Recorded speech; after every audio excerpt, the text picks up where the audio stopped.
Nakuha ng Lakers ang panalo sa isa sa pinaka-importanteng game nila kontra naman dito sa Memphis Grizzlies, pero hindi pa rin safe ang Lakers at malaki ang potential na sumalang yung mga to ngayon sa play-in tournament. Tinalo ng Lakers ang Grizzlies sa score na 134-127.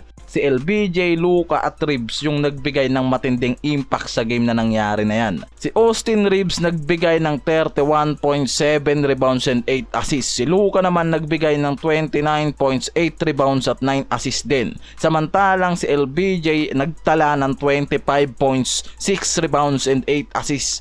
Yung panalo ng Lakers kontra sa Grizzlies yung nagbigay sa kanila para ma-maintain yung top 4 seed para sa Western Conference, dahil ngayon meron silang 45-29 win-loss record. After nang nangyaring laban na yan, nagbigay ng matinding opinion itong si JJ Redick kung paano niya hinamon yung tatlong star player niya sa naging laban na yan kontra sa Memphis. Itong si Luka, LBJ at Reeves yung tinutukoy dyan na mismong hinamon niya na magbigay ng mas malaking impact pagdating sa opensa at pagiging creative sa loob ng court.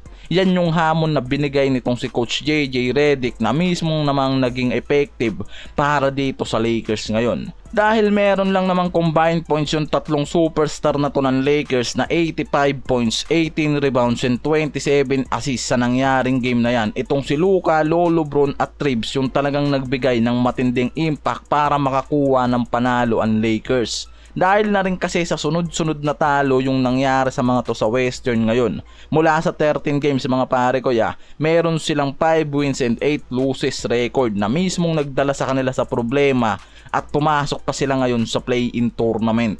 Napansin na rin kasi mismo nitong si JJ Redick yung pagbagsak ng Lakers mula sa opensa at depensa, na nagpapakita nga yung mga to ng inconsistency sa 12 games na nangyari sa kanila, na mismong naging dahilan ng nabuong pag-uusap nitong si JJ Redick mula kay LBJ, Luka at Reeves na kailangan nga raw ng mga to talaga na mag-step up ngayon para makakuha ng magandang positioning sa pagpasok ng playoffs at ma-secured nila yung spot na yan.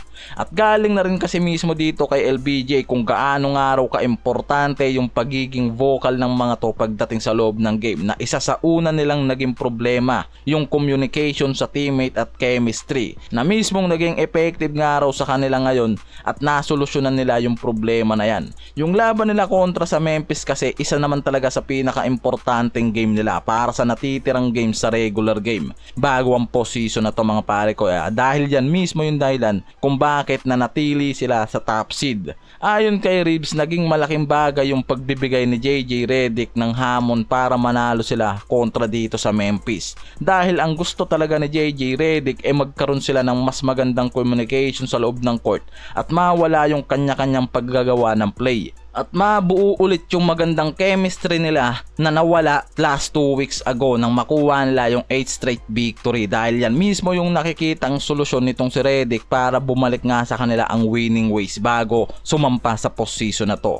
Ngayon nakikita na nasa recovery situation na ang Lakers mula dito sa mga star player na galing sa injury, at mas kailangan na nga lang ng mga to makakuha ng mas magandang conditioning sa mga players bago sumalang sa postseason games at makakuha ng magandang spot para sa playoffs.